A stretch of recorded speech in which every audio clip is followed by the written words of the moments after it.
during this past 1 week in a town in my state called Thoothukudi or Tuticorin. This treatment cannot be meted out even to serial killers, and these two gentlemen were completely innocent, and this is what the police did to them. This happened in Tuticorin.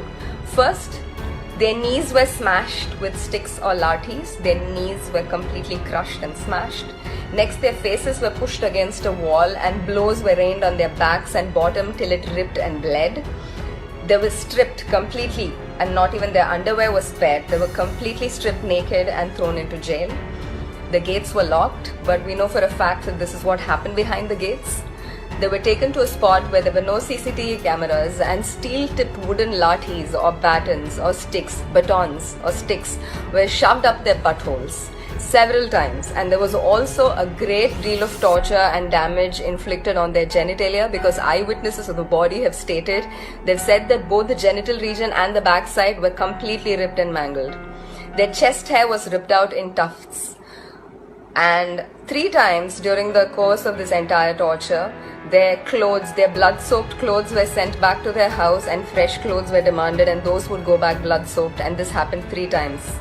After a phony trial with a magistrate, this was arranged by the police, the two were taken back into custody, and 2 days later they've been pronounced dead due to heart failure and fever.